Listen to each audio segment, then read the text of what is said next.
Ophelia MamaTot Nichols is known to millions as the internet's mom after going viral for loving on strangers and making them feel safe in the middle of a global pandemic. But in June of 2022, her world shattered when her youngest son, Randon, was murdered one day before his 19th birthday.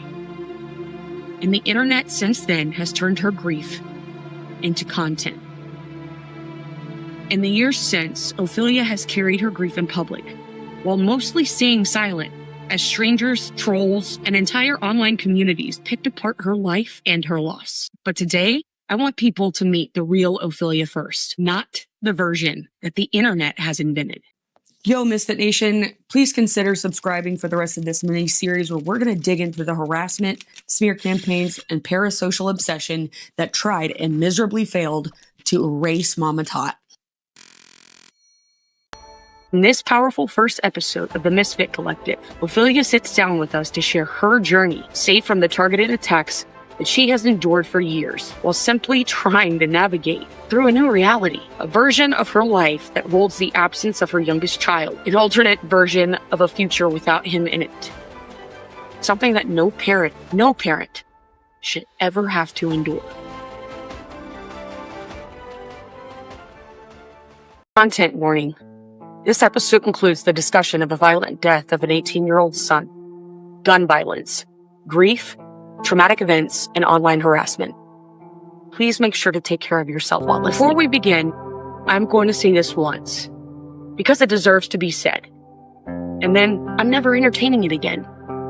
I've noticed an influx of online behavior towards my friend recently that came after she posted and supported Miss Sonia Collins after she announced the unexpected loss of her son, Marquay the Goat. If Ophelia speaks, she gets accused of exploiting her grief.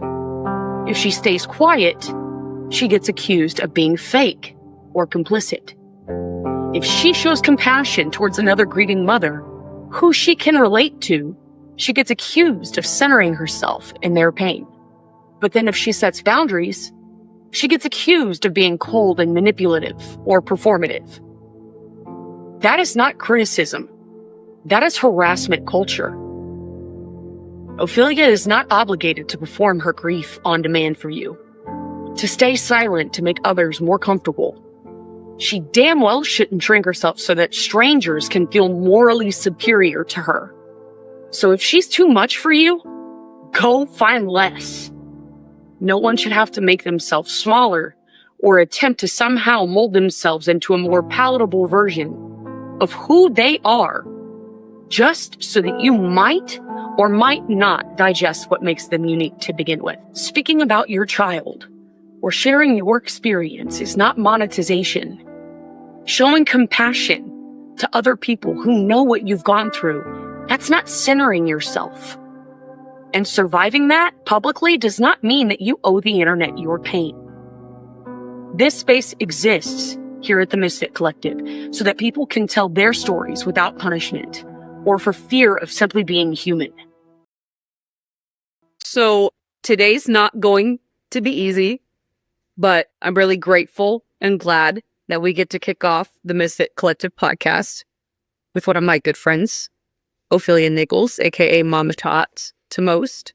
This is Ophelia's chance to go ahead and talk about and share her experience firsthand out of her mouth in her own words, to have a conversation that's rooted in love and to clarify a lot of details that I feel like a lot of people missed online. They missed a lot of the important stuff by getting lost in the algorithm, if you will, and the noise. And I just want you to have a chance to really speak your part because you haven't had a chance to do that. Not at all. Never have. Never have. It's a long time coming. It's, I think after like 3 years, you got to be like, okay, do I continue doing what I'm doing, even though it's just kind of like made it worse? You know, people always say silence means, acceptance or no, it doesn't. Sometimes people have real trauma, okay? And they do things their way that'll help them get through the day. And for me, I thought that being silent, not responding, just pretending like it didn't happen and moving forward, I thought that was the best route for me. But How you've dealt. Yeah, because I'm a self Isolator. isolator.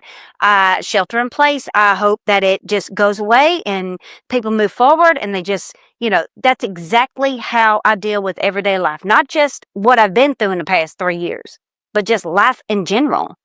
I think that you and I are very identical in the fact that we do process whatever we need to in the same way because we had to parent ourselves. And so there wasn't a parent to really show up for us to like say it was okay or comfortable to express our feelings. We had to suppress them down and digest those quite often. So. Well, I mean, like when you're in a home where the person's communication skills are screaming and aggressive and things like that, that's where that shelter in place comes from. So you walking on eggshells. You don't want to upset anybody because you know what's going to come at you because that's what you're used to. If somebody like a parent or a sibling or a grandmother or someone, if that's how they communicate with you is screaming, hollering, fussing, and fighting, that's how you're going to see kind of like everybody, how they communicate. So yeah, for sure. I used to communicate like that because that's all I knew. And then now I'm a better person because of this one. So I don't communicate that way as much anymore. And it's been a big change in my life. And it's made a huge difference in my personal relationships with people. So you set that example. Not very many people I can say that about. So thank you for that because it's actually helped a lot of my relationships intrapersonally grow on like a real level. You can ask my wife, you can ask our sister over there. She'll tell you I was not this person a few years back, but I found you, and now here we are. Yeah, but I didn't do the hard work. I just gave you the tools where you could do it yourself and be like, hey, you don't have to do it this way. You don't have to fuss, fight, holler, and all that to get your point across. You can talk to somebody just like you'd be talking to somebody normal. You're always so calm and level, and you're not really emotionally charged, and you know how to meet people where they're at, and there's a delicate dance with that, and I think that that's what really shifted the way that I learned to like calm myself down before I got reactive. And that's all I've ever known my entire life. So, I mean, I kind of saw you walk the walk, if you will. And that's what shifted. I understand. My behavior, personally. I don't know if anybody else could agree, but I'm sure they could. So for listeners new to you, who are you and what is your platform about at its core? Well, I started out as Shoe Lover 99 because I love shoes, just like your wife, Heather. When I got here, I was in there playing in them shoes before I even sat down. I had heard of TikTok before. And then, the pandemic happened. Everybody got bored at home because they all got sent home from their jobs and stuff like that. And I'm a huge comedy lover. Lord, I'm a huge comedy lover. And my teenagers at the time kept sending me TikToks, but I could only like watch that and then it would stop and ask me to make an account. I don't know if it still does that now, but in order for me to continue getting them comedy videos like that, I had to create an account myself. Well, I'm like, all right, well, I'm just a watcher like everybody else. So I threw Shoe Lover 9 together and created the account just so I could like watch as everybody else. And then one day I was at work at the furniture store and mind y'all, I loved it. Just so y'all know, I love the furniture. I was there 15 years, so I loved it. But I was on lunch break. I had just got back with my good old Fusackley's chicken salad, and I was flipping through, and I come across a video of somebody that needed a mom's voice. And I had never really made like a TikTok. I didn't know what a stitch or a duet was.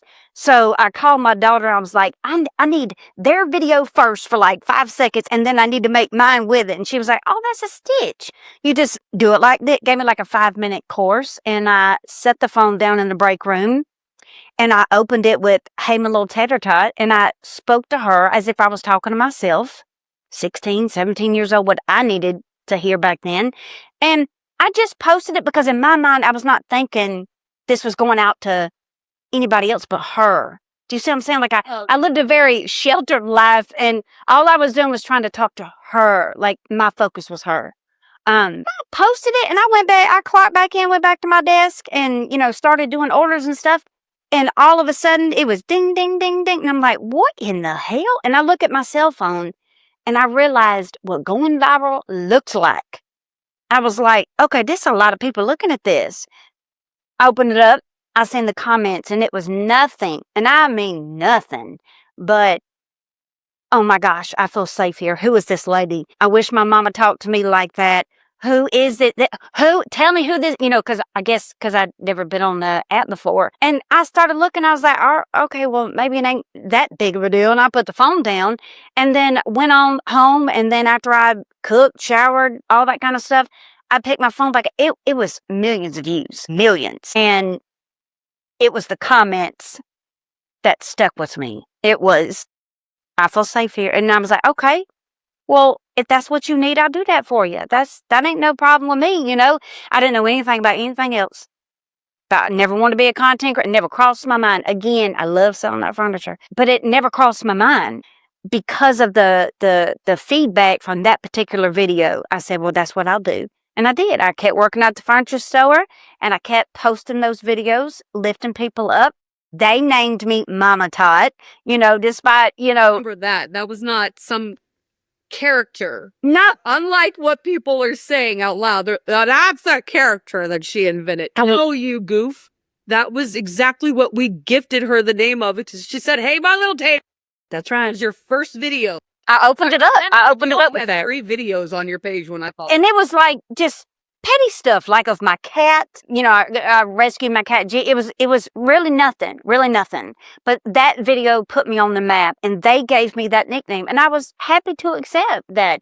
And then they named my husband Papa Tot, my oldest son, the OG Tater Tot. Like, they gave everybody a name, and I continue to do that. So if you have never heard of me before, I always say when somebody says, what do you do on social media? It's like, well, I'm doing one or two things. I'm either loving on you or making you laugh. That's it. And that's what I did since 2020.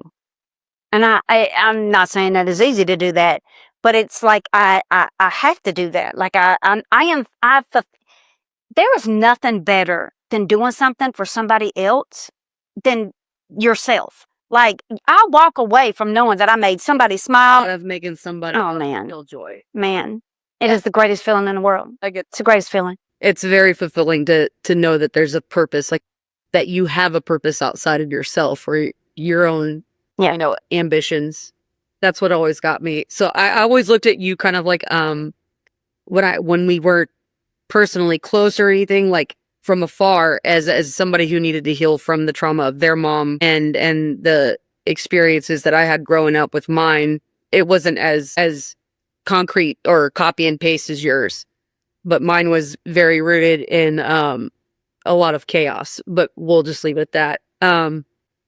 She left a lot of holes there that I didn't get to fill. And then when 2020 came and we lost 12 people in that year, including my wife's brother in our home, he was my best bud.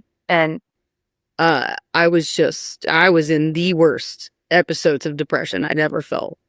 And I remember writing you this letter and like saving these band shirts for you, which we'll get to later, because we'll talk about how we got formally introduced leading up to that. But I remember there was a part of me that got healed by that. And then because I lost my Aunt Ro.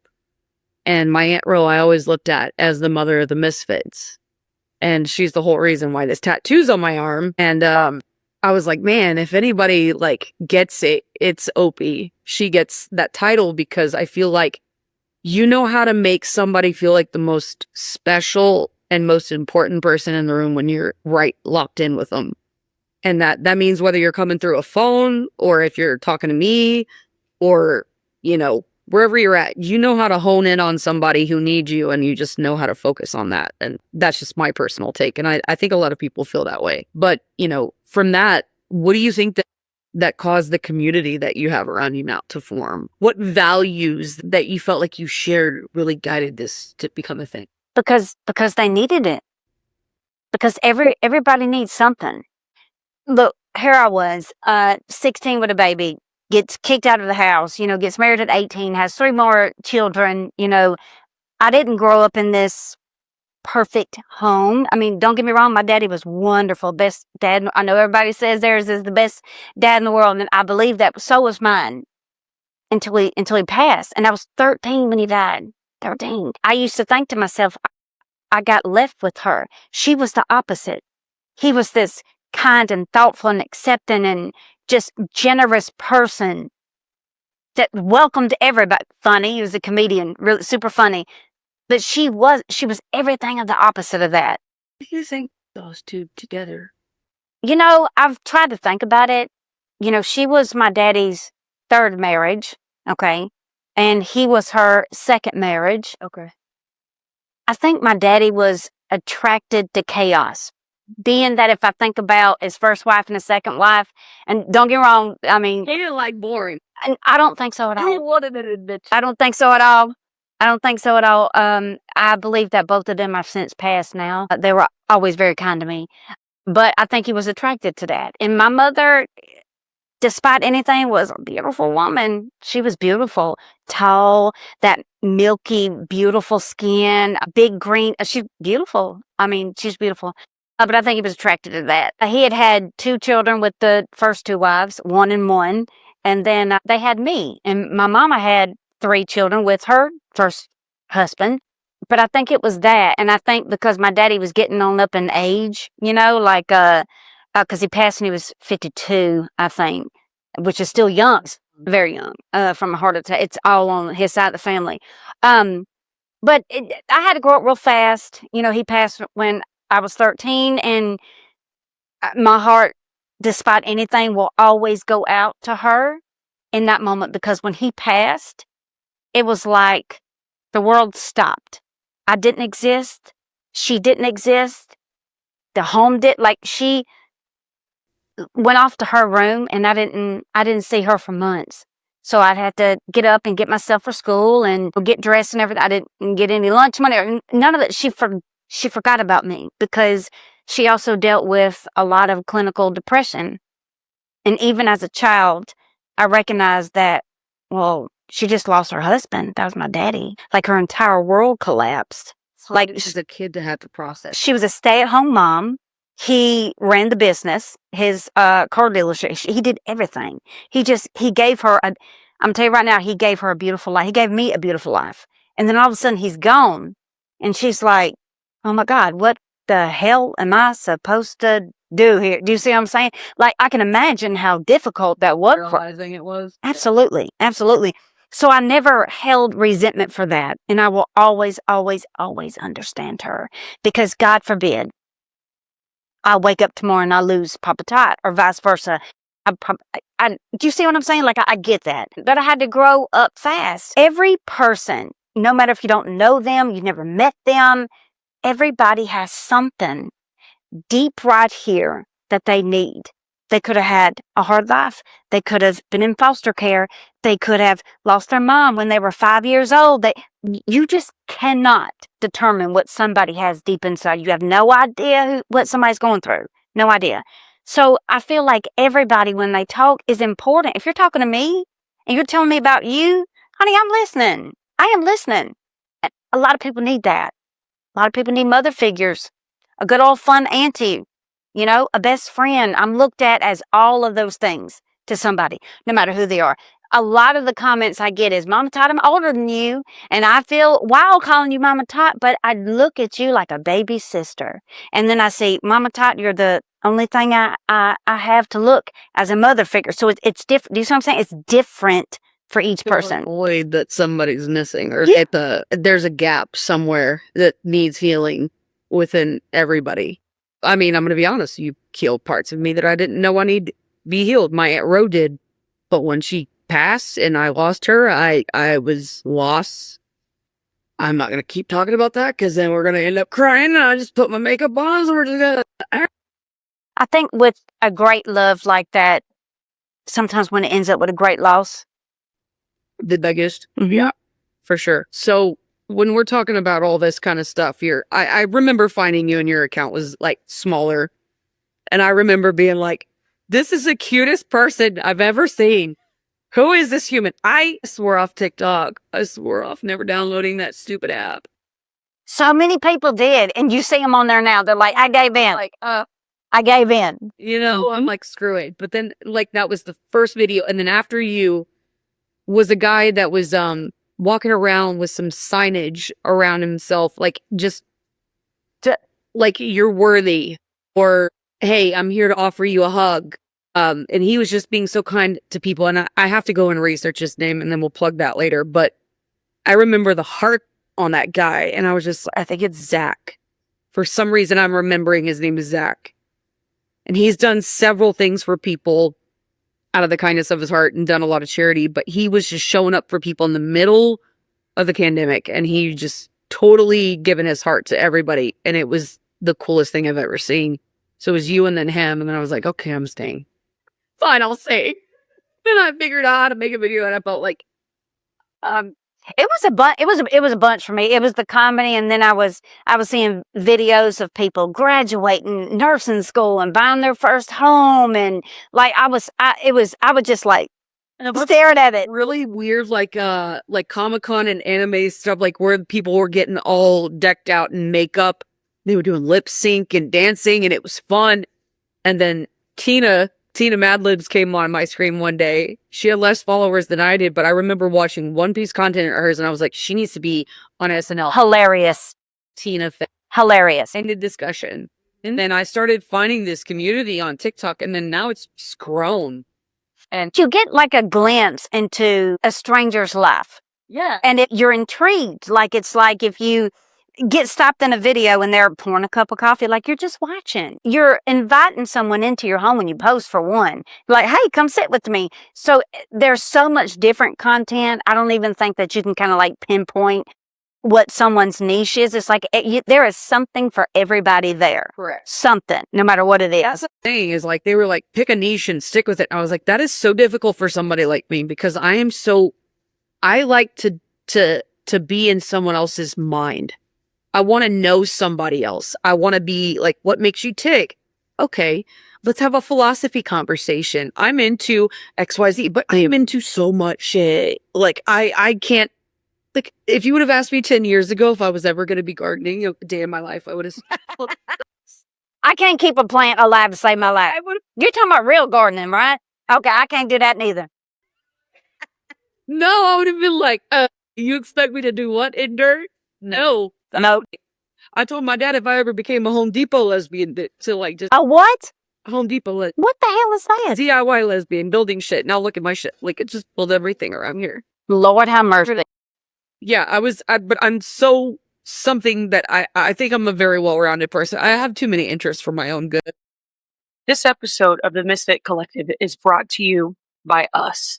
We're an independent show built by misfits for misfits.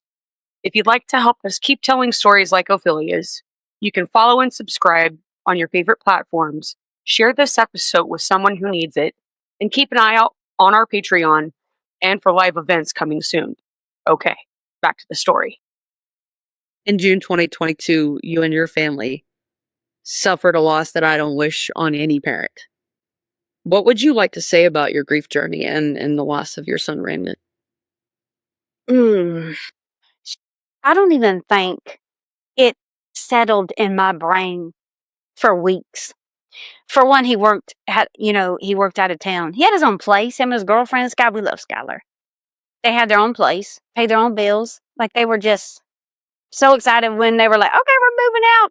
I was just, talking to Mel and Sam about it earlier, is how they moved out and everything. But I was on a girls' trip, and we had celebrated his birthday the weekend prior because he was supposed to be out of town. And he was like, yeah, Mom, going on your girls' trip. I ain't going to be home anyway. And I was like, okay.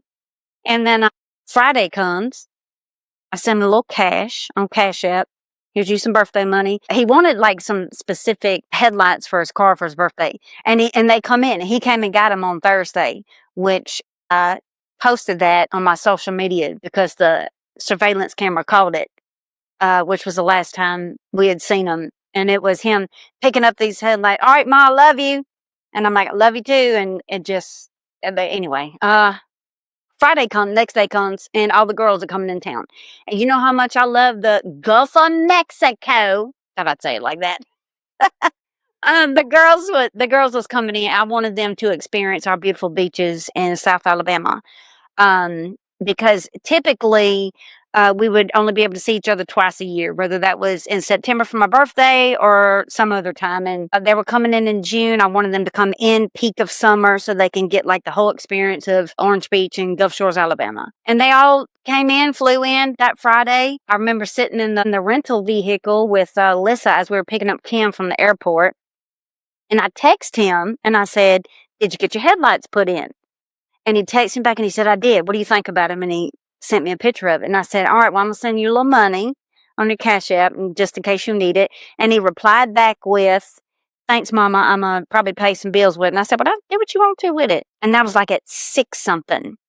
We got to the condo. We walked out there to the beach and everything. And I'm out there like, "Y'all come on. We got the most beautiful sand." I'm telling you, I love our beaches. And we're out there just cutting up, having a good time. We was out there probably like 2 hours till the sun went down. And we walked back in. And I get a phone call from Skylar.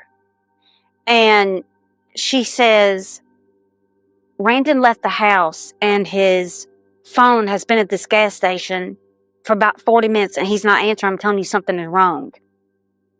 And I said, "Okay, go." And I thought, Lord have mercy, and I got himself in trouble, because I've been very vocal on my social media. He gave me a run for my money, right?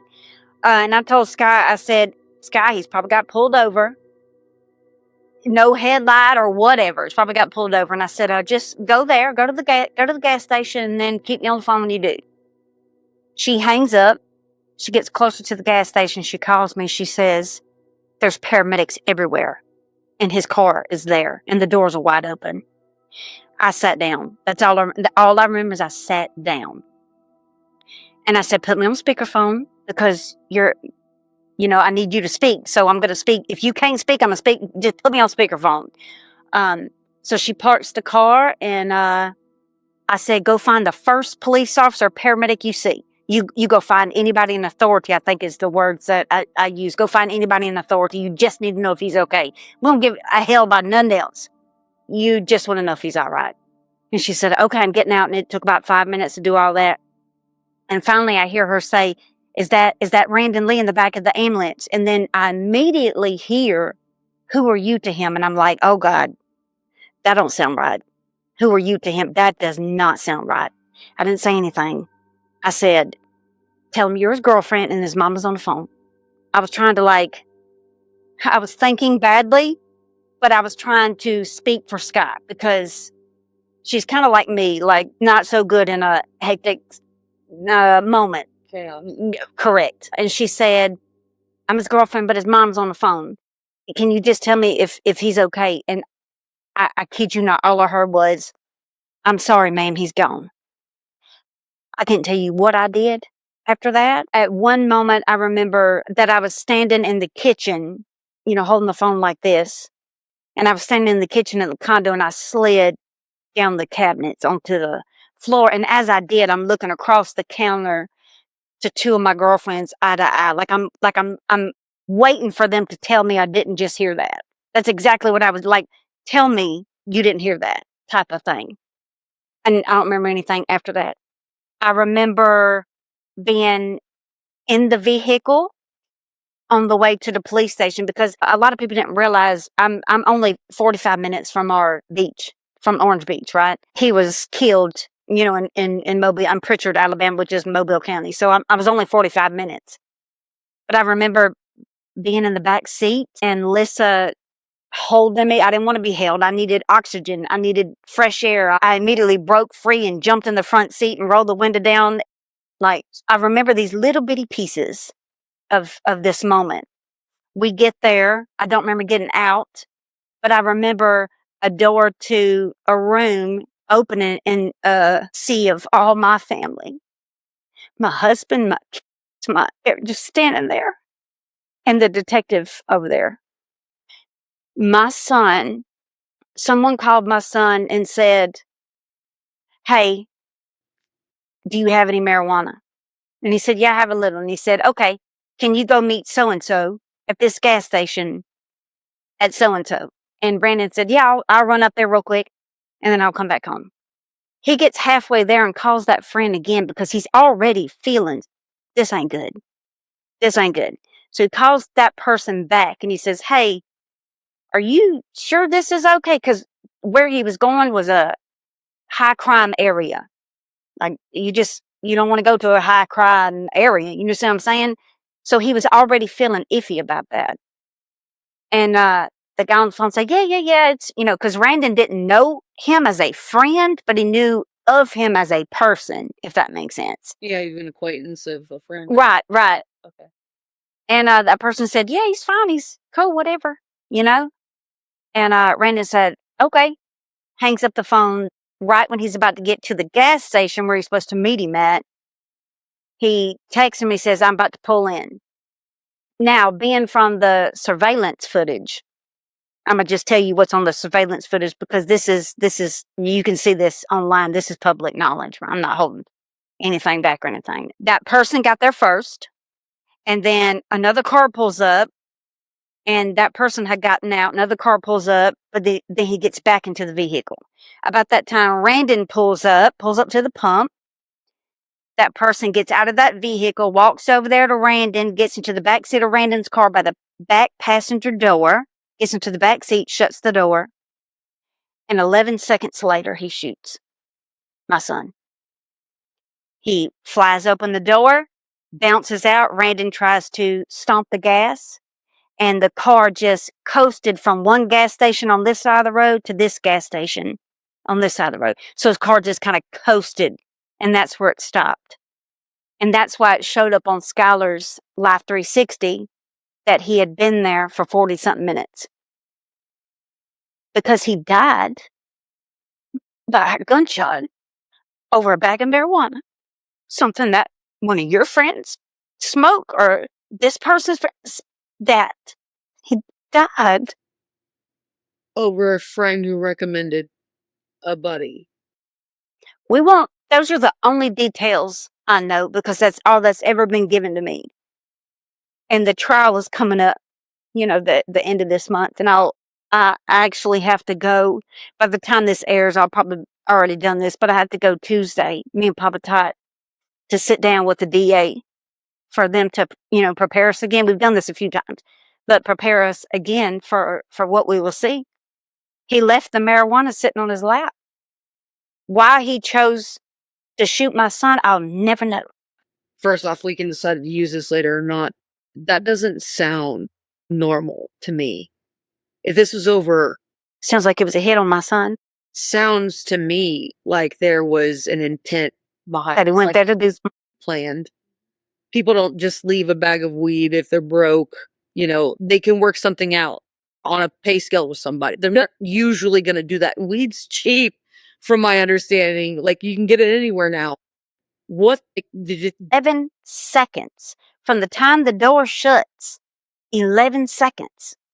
And he shot. No time for conversation there. There's no time for an argument to take place. Yeah. So the people he was with in the other vehicle, or what I can't give that part out right now. I can't give that part out. All I can say, I don't even know if I can say that, but it's okay. We can know. They have everything they need. I'll say that. They have everything they need. Do we have the reason why? No, not yet. I don't know if we will have the reason why. But I'm going to tell you that 11 seconds goes in my head all the time. That's too quick to make a life-altering decision, or the rest of someone else's life and yours get changed in one moment. Yep. But you know what's crazy to me is I don't honestly think or know that I could ever conduct myself the way that you did in that moment, because when you've been in that courtroom, you have grieved along with his mother.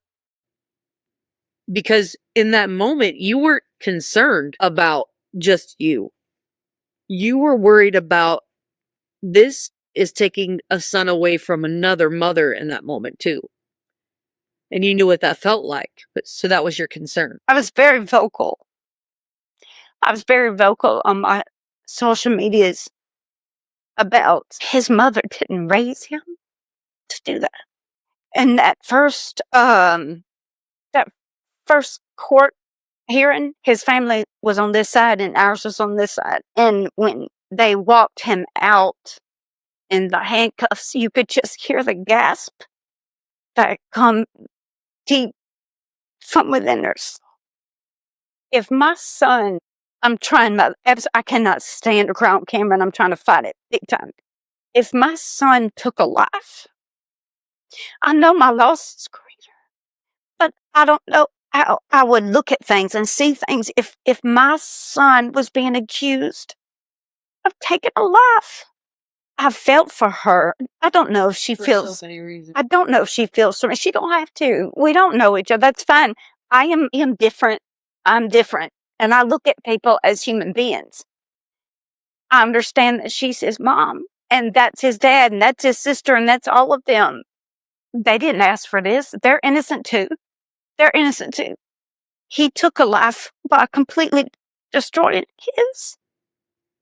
It's like a catch, because as a mom, you're feeling for them too, but just as a person, as an empathetic human being who cares for other people deeply, that you were more concerned about what they were processing in that moment. And that, to me, like, I've seen you do that with a lot of people who have done you wrong. Because I can't turn compassion off, no matter what they do. I can't turn compassion off. Trust me, I've begged the good Lord, just let me not care for one day. Just give me that one day. But you can't when it's like who you are as a person, when it's who you are in your soul. You cannot turn your compassion off. Like I look at people that have done horrible things to me, and I just sit there and think, I can't give it back to you. Like, no matter what you try to do, I can't give it back to you. I'm so sorry. I'm so sorry. It's like, it's almost like a DNA ingrained in you. Like, it's almost against your nature. Like, it would feel gross or forced for you to be gross to someone else, like, intentionally. It's a curse sometimes. Yeah. Because not everybody deserves your compassion or understanding, love. There's some really bad people in this world. And sometimes it's a curse. And you have to roll with it, because you cannot change who you are as a person. And after everything that I've been through, again, trust and believe. My Lord, I went outside and cussed God when I lost my son. I said, how dare you take him when there's bad people in this world, people that hurt children, and you take him? I was mad. I lost my faith, 6 months. I can't believe you. I was pissed. I was pissed. I blamed him. I understand now it's not him, and that's okay if people don't agree. These are my beliefs, my thoughts.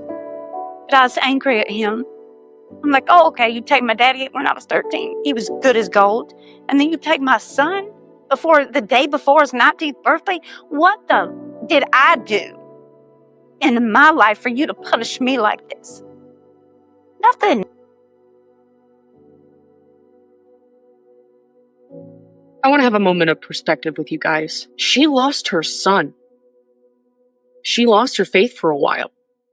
She had every reason to become bitter, to harden her heart, and to retract completely from social media. And yet somehow she walked from this tragedy more compassionate and continued to show up for strangers who looked to her for words of encouragement or unwavering support, and a safe place to land in the online community, free of judgment, political agendas, and negativity. If they needed someone to show up for them during their lowest moments, she fostered a space where they could be free from harm, free from cyberbullying, and free from toxic behavior. So I have a question for the people listening, especially the ones who have been so quick to judge her. If losing a child did not harden her heart, why did watching her love on people make yours so uncomfortable? And what does that say about us? I want you to really think about this. If you had just lost your child, if your faith had been shaken, if the internet was watching your grief in real time, would you have shown up with more compassion or less? And if the answer is less, why is it easier to criticize someone who chose more? Why does it bother people so deeply when someone refuses to become bitter? Why does compassion get labeled fake so quickly, especially when it doesn't come with conditions, politics, or a price tag? And at what point did we decide that cynicism is more trustworthy than kindness? So when you questioned her intentions, were you questioning her? Or were you projecting the parts of yourself that couldn't imagine surviving that kind of loss without shutting down? Sometimes what we criticize in others is just proof of what we are afraid that we could not handle ourselves. She didn't owe the world her softness. She chose it. So before we judge how someone survives the unthinkable, maybe we should ask ourselves why we expected them to break in a way that made us more comfortable. It was tough. And it's been a tough year because trial is coming and it's been changed quite a few times this year. Man, I got to sit there and like prepare myself every time, and again, I don't know if it changed in the system, but for us, we have one point of contact, which is like the victim's advocate or someone from the DA. And, sometimes you're kind of like the last to know about stuff. So it's changed a few times. And then I think back in April, it changed further to October. And I was like, okay, I guess I'll wait from April all the way to October. They get you all like emotionally charged just to like rip it out from underneath you every single time. Just want it over with. Like, let me tell you something. When you got to sit in a courtroom with the person that is accused of taking your child's life, I'm going to tell you right now, I knew I was a strong mother trucker right then. That first time in that courtroom, that was the moment I knew I was strong. I knew I was strong when I lost him, and I still got out of bed. But to be in the same breathing space as the individual. It makes you feel like your skin wants to, like you want to claw in your own skin, I can imagine. Yeah. I'm so sorry. I don't wish that. I remember waking up that morning next to my wife in bed, and that was what I woke up to. I'm trying not to cry now. I laid in bed with you all day because I felt I just wanted to tell you just like anything, but I knew nothing would make it better. But like, I think the entire community that you've built of people who genuinely love and adore you and appreciate you for who you are laid in bed. And I'm not the only one. I know that there are several people in this room right now that did. It affected them. It affected complete strangers, like from everywhere. They never even knew my son's name. And they were affected by hearing that news because Lissa was at the house the next morning. My other friends had went back. They left very early and went back to the condo to get our stuff because we didn't have the time to get it that night when we needed to get out the door. I don't even remember going and making that video where I alert the world that my son had been killed. Because the only thing in my mind was, I know you're local to me. And I know you know who he is. And I want you to know what you did to me. Look at my face. You took him from me. He was my focus. He was my not anybody else. Not a tater tot, not a follower, nothing. My son's killer was my focus. I wanted him to see my face. I wanted him to see what he did to my son. I don't know if he did, but I can't even see that video today. I wish it was completely wiped off the internet. I think that might have been what prompted him to turn himself in. No. Really? Mm-hmm. I wonder what did. I can't really talk about that part, but I'm going to tell you right now, it wasn't that. It was not that. It wasn't that at all, actually. Did he know that he was my son? I don't think so. Not at all. Not at all. Because I didn't share too much about, like, my kids other than my oldest. Because he was in his 20s when I started social media. I didn't want to like pushing on all the other ones. Like my son Cole, he could care less about it. So he's like, get me out this. Like, he's like that. So I made it a point not to include them unless they wanted to be. So he really wasn't on my TikTok. He walked in the door like that week that we lost him. I was doing a lunchtime live. And he came home from out of town, and I was sitting there with him. I was like, well, look at that. There goes my baby child. You know, because he'd come back in from work, and he'd come over there and hug me. Hey, Mom, I love you. Like, and everybody was like, look how sweet he is. You know, my kids are very affectionate. There's not a day that my kids don't say, I love you, Mom, or I love you there. Like, my babies were raised with that love and affection so that they can give it to other people, to their family, their wives, their spouses. Anyway, so I didn't share much of him regarding TikTok. Maybe on my Facebook, I shared pictures like our family day at the beach and all that kind of stuff. But I don't technically think that person knew. I really don't. I don't think they knew at all, actually. I mean, I don't think it would change anything, but the magnifying glass got a lot bigger on that. Yeah. It was. But it should be like that for anybody who takes a life. Correct. Because that's someone's kid, that's someone's loved one, that's someone's brother, sister, cousin. I don't understand that. I just, you're literally saying words to me right now that I'm understanding more and more to be true about what I thought happened on that day. I had to very much place myself in your shoes and paint a vivid picture of what you were experiencing. And I'm not even joking. That's word for word aligns with everything that I thought happened. How is Skylar doing? We were with her 2 weekends ago. We all went out to eat. Let me tell you something. Skylar don't miss a family function, honey. Skylar is still my daughter. I love Skylar. She went through a lot after losing Randon. I'm talking a lot. But the entire time she had all of us. Skylar will always be our family. You know, we love. They were together for forever. We love Sky. But it was for Beja's birthday. We had to do the dinner a little late because we were out of town. But we all went and had dinner. It was me, Papa Tot, Sky, my niece Olivia, which I'm like a second mom to, her daughter, Beige, Caleb, the whole family. She'll be with us on Thanksgiving. She'll be with us on Christmas. Like, she's my daughter. I love her. I know one day that when that time comes, she'll fall in love with somebody. That's all right. That don't mean she can't be in my house on Christmas. We love her. Yeah. She has not had an easy life, but that's all Randon wanted to do was take care of her. That's why he moved out the house at 18 years old. He willingly went to go pay bills so that he provided a safe place for her. So I have to continue that. That's what he wanted. You raised a good man. Yeah. Look, people make mistakes or people smoke pot. I hate to bring this to the world. I hate to break it to you. It happens. But that doesn't make him a drug dealer, unlike some of the shit that some people have said. You know what's funny? I'm glad you said that. What the hell is that? Listen. You haven't smoked some shit in your life. You're out of you're lying through your teeth. I gotta give it to my local tater tots, and I'm gonna tell you why.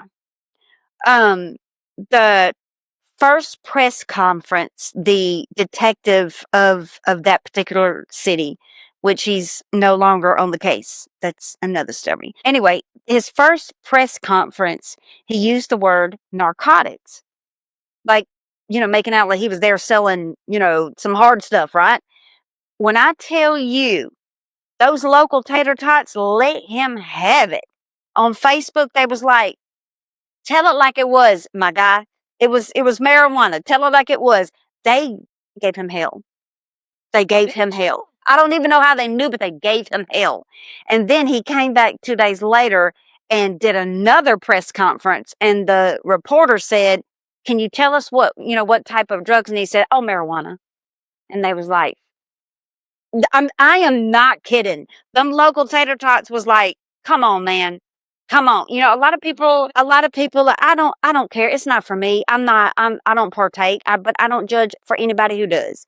Like, I'd be the last person to Or judge. anybody. It's a different chemical reaction for other people. Different needs, whatever. None of my business. They got pretty pissed off. They were like, come on, man. You made it look like it was a lot bigger than what it was. It was a bag of marijuana. Tell it what it was. So I'm kind of glad that the reporter said, can you tell us what kind? And he was able to verify it, because then people couldn't, you know, run with their storytelling like they always do.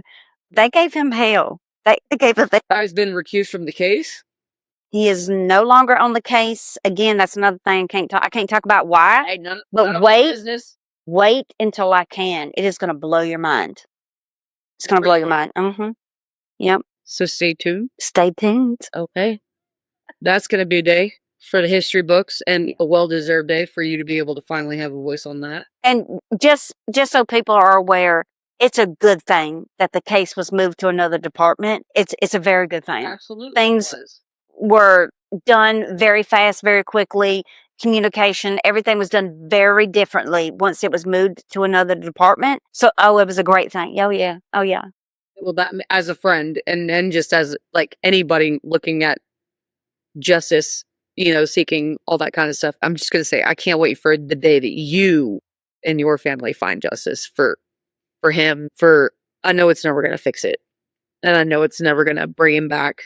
But I do believe that a little bit of closure would be nice at some point for you, and you kind of need that. But again, that goes back to anybody who takes a life, in my opinion, or finds it that they can play God in that manner. I'll never understand that kind of heart. I don't think you can either. And even in the dark moment, you were still more concerned about another mother who was having to she was having to grieve a son that was still alive. Kind of like divorce. You have to grieve someone who's still very much alive, but that severance has happened. That relationship is gone. That has to be a different type of grief, but yet something that you still understood. I'm not gonna lie to you guys. I could not have been as compassionate as you were. Not a day in my life. Again, it was, although I had the greater loss, I can't not acknowledge how difficult this is for that family. Again, I have the greater loss. Hey, I win. If it's a competition, I win. For sure. Her son is breathing, mine is not. But that doesn't mean that I can't understand how difficult that is for her to sit in a courtroom that she didn't ask to be in. That's how I see it. She's got to have a lot. As a mom, I see that. Sure. See perspective I never would have had before. Thank you for listening to the Misfit Collective. As we head into a new year tonight, please be kind to yourselves and to the people sharing the road with you. If you're celebrating like I am, plan to get home safely. The world has already lost enough. Someone out there loves you more than you'll ever know, and they're counting on you to still be here in the morning. Love you and good night. I know we have strength to hold each other. We'll the freight train wherever we go. There's no stopping us.